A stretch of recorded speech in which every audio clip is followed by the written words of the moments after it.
Mau cerita film seru? Sini aku ceritain.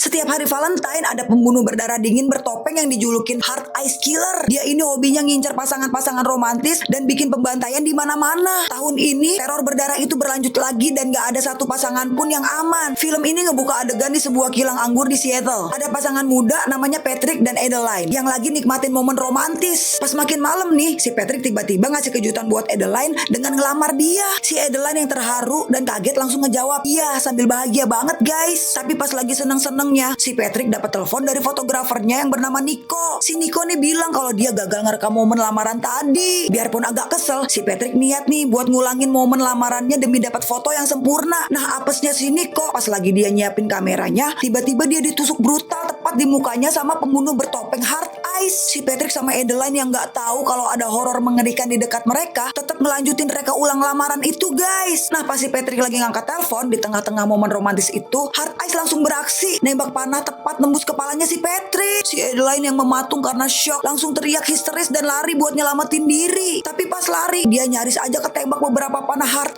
Ice dan akhirnya berhasil nemu tempat sembunyi sementara. Dan apesnya lagi HP-nya si Adeline bunyi guys, dan ternyata yang nelfon itu si Heart Ice. Si Adeline panik malah teriak-teriak ke telepon dan secara nggak sadar justru ngebocorin posisi sembunyinya dia. Tanpa buang waktu si pembunuh nembak panah ke kakinya Adeline sampai terluka dan bikin dia susah lari. Dengan kondisi kesakitan, si Adeline masuk ke dalam area fasilitas dan ngelihat Heart Ice lagi ngebunuh seorang sapam guys. Dia coba terus lari berharap selamat, tapi nasib baiknya udah habis nih guys. Niatnya mau sembunyi, tapi dia malah kekunci di dalam mesin pemeras anggur raksasa. Dan si Heart Ice langsung nyalain mesin itu sampai si Adeline hancur kegiling. Beberapa minggu kemudian, berita tentang pembunuhan mengerikan si Heart Ice udah nyebar luas nih. Polisi dan otoritas setempat ngasih peringatan keras ke semua warga supaya tetap waspada. Si pembunuh ini ternyata sebelumnya udah pernah neror kota-kota lain dengan ngincar pasangan yang merayakan Valentine guys. Nah di sisi lain nih, di sebuah kedai kopi ada seorang desainer bernama Ellie McCabe lagi ngopi bareng rekan kerjanya sekaligus sahabatnya si Monica. Pas mau keluar nih, si Ellie papasan sama cowok asing yang menarik namanya Jay Simons. Mereka ngobrol singkat gara-gara gak sengaja pesan kopi yang sama, tapi suasananya langsung jadi canggung banget waktu kepala mereka berdua gak sengaja benturan 2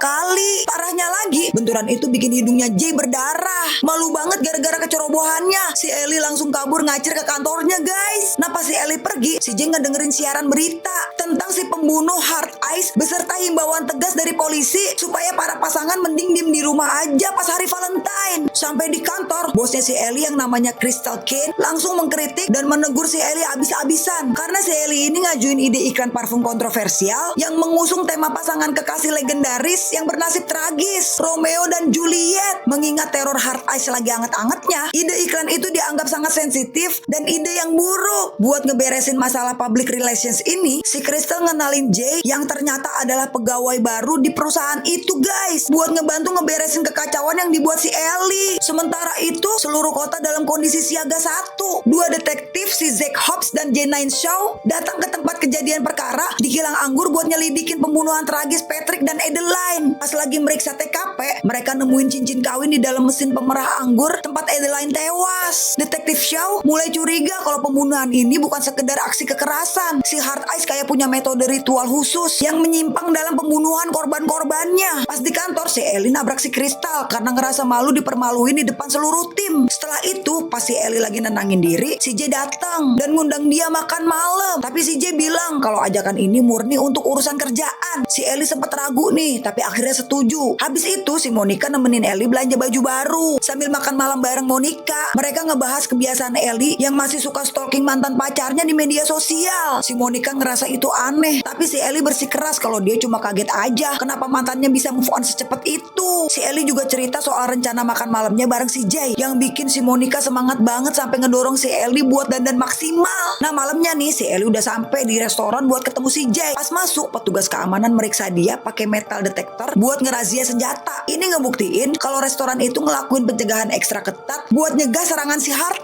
Ice. Si Jay pun datang dan saat mereka ngobrol, si Jay cerita kalau dia percaya sama cinta dan berharap nemuin orang yang tepat. cepat. Sebaliknya, si Ellie malah bersikap sinis karena masih sakit hati sama mantannya. Apalagi ngelihat si mantan seliwuran di medsos bareng sama pacar barunya, bikin si Ellie tambah emosi. Obrolan mereka pun berubah jadi canggung dan tegang, sampai-sampai ngerusak suasana malam itu guys. Karena frustasi, si Jay akhirnya mutusin buat pergi. Si Ellie sadar kalau dia udah terlalu jahat. Dia langsung lari ngejar si Jay buat minta maaf. Tiba-tiba si Ellie ngeliat mantannya dong, si Colin, lagi jalan bareng pacar barunya yang namanya Sienna. Tanpa pikir panjang, si Ellie langsung narik si Jay, terus nyium si Jay tepat sebelum Colin dan Sienna masuk restoran. Si Ellie pura-pura kalau dia dan si Jay itu pasangan kekasih. Nah pas mereka udah ngobrol bareng-bareng nih, si Colin dan Sienna cerita kalau harusnya mereka ini double date bareng si Patrick sama Adeline, tanpa tahu kalau Patrick dan Adeline itu udah tewas mengenaskan guys. Dan tanpa mereka sadarin, dari kejauhan si Hard Ice udah ngintai dan ngawasin setiap gerak-gerik mereka. Nah selesai makan malam, si Ellie dan si Jay pulang bareng naik taksi. Pas nyampe di apartemennya si Ellie baru sadar kalau kuncinya hilang. Supir taksinya yang mau sok ngebantu malah nyemangatin si Jay buat nembak Ellie. Tapi sebelum Jay sempet nembak, dia tahu kalau kunci Ellie hilang dan nawarin bantuan buat ngebuka pintu. Si Jay akhirnya mecahin kaca jendela buat masuk nih guys. Tapi tangannya malah tersayat kaca dan berdarah-darah. Karena merasa bersalah, si Ellie ngajak si Jay masuk ke apartemennya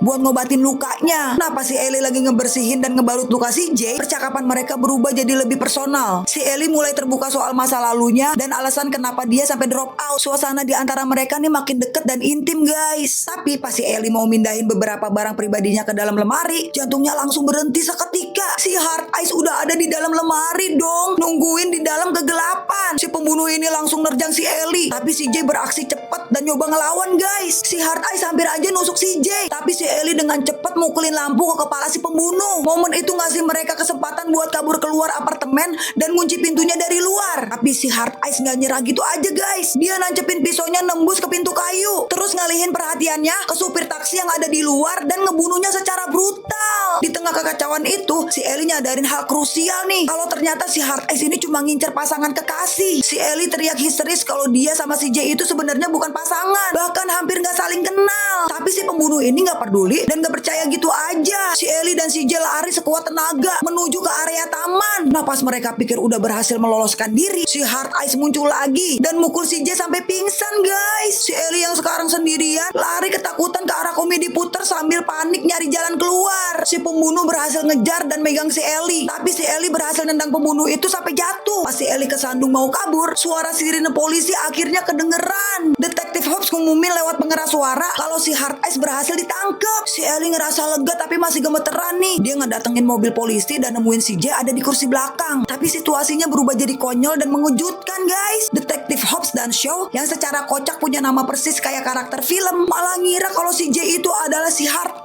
Ice. Polisi ngeklaim nemuin bukti yang menghubungkan si Jay dengan pembunuhan-pembunuhan itu. Tapi si Ellie sama sekali nggak percaya guys. Nah di kantor polisi, para detektif menginterogasi si Jay dan nuduh dia kalau udah ngebunuh banyak pasangan. Si Jay yang frustasi dan kesel setengah mati terus ngejelasin kalau dia tuh nggak salah apa-apa. Sementara itu si Ellie jalan keluar dan ketemu sama si David, cowok IT yang ngenalin si Ellie dari aplikasi kencan. Si David malah nyoba ngegodain si Ellie. Si Ellie langsung nepis dan bilang bukan waktu yang tepat, gue lagi diburu pembunuh berantai. Nah pas si David jalan pergi, dia santai banget bilang ke si Ellie buat bersyukur aja karena si Hard Ice kan udah ditangkep. Tapi hati Ellie tetap gak tenang. Waktu si Ellie mau nemuin petugas administrasi kantor polisi buat minta penjelasan, di koridor malah sepi. Karena makin takut nih, si Ellie ngambil tiang bendera Amerika buat dijadiin senjata, jaga-jaga kalau pembunuh aslinya masih berkeliaran. Nah detektif Shaw dan petugas admin datang tepat saat Ellie lagi megang tiang bendera itu. Petugas admin langsung ngambil tiang bendera itu dari tangan Ellie sambil nenangin. Terus si Shaw mulai ngajak ngobrol. Tapi sebelum mereka sempat bicara banyak, listrik kantor polisi tiba-tiba mati total. Detektif Shaw jalan pergi buat ngecek listrik. Si Ellie ditinggalin sendirian nih bareng petugas admin. Nah beberapa detik kemudian, jeritan mengerikan mecahin kegelapan. Si Hard Ice beraksi lagi guys. Dia ngebunuh petugas admin tadi, ngegunain tiang bendera Amerika yang dipegang Ellie sebelumnya. Kepanikan luar biasa terjadi. Kantor polisi berubah jadi area perburuan. Parahnya lagi, si Hard Ice kayak punya penglihatan malam dan gak kesulitan sama sekali bergerak di dalam gelap. Para detektif nyoba ngelawan nih, tapi mereka kalah telak. Sedangkan detektif Hobbs bernasib mengerikan guys. Si Hard Ice ngebantai dan ngebelah perutnya pakai parang sampai tewas. Setelah semua polisi tumbang, terbang, si Hard Ice ngedatengin ruang interogasi tempat si J yang masih terikat rantai di kursi. Tepat saat si pembunuh mau mengeksekusi si J, si Ellie datang tepat waktu dan berhasil ngelepasin ikatan si J. Mereka berdua lari keluar kantor polisi. Nah, baru aja nyampe luar, ada mobil melaju kenceng mau nabrak si Ellie. Tapi si J dengan sigap ngedorong si Ellie sampai selamat. Tanpa ada waktu buat bernafas, mereka lari melintasi jalanan. Sementara si Hard Ice terus ngejar mereka tanpa ampun. Akhirnya mereka sampai di sebuah taman yang penuh dengan pasangan-pasangan yang lagi kasmaran. Tempat berburu yang sempurna buat si pembunuh. Nah, sebelum si Ellie dan si J sempat memperingatkan orang-orang, si Hard Ice langsung ngebantai seorang pemuda di depannya. Bikin semua orang berteriak histeris dan kabur kocar-kacir. Karena paniknya di tempat sembunyi, si Ellie dan si J ngelompat masuk ke dalam sebuah mobil van di taman. Tapi ternyata di dalam van itu udah ada sepasang kekasih yang lagi asik bermesraan, guys. Pasangan itu ngira si Ellie dan si J cuma mau ikut-ikutan main, tanpa tahu bahaya maut di luar, guys. Suara pasangan itu makin keras dan suaranya mancing kehadiran si Hard Ice nih. Dengan sadisnya si pembunuh itu nusukin kunci pembuka ban dan nembus ke mulut pasangan itu sampai tewas. Karena sadar kalau mereka nggak bisa lari terus-terusan, si Ellie dan si J mutusin buat ngelawan. Si Hard Ice nggak bakal berhenti sampai mereka berdua mati. Jadi satu-satunya cara adalah mengakhiri pertarungan ini sekarang juga. Mereka ngambil kunci ban tadi sebagai senjata dan berhadapan langsung dengan pembunuh bertopeng itu. Pertarungannya langsung sangat brutal, guys. Si Ellie mukulin tabung gas ke kepala Hard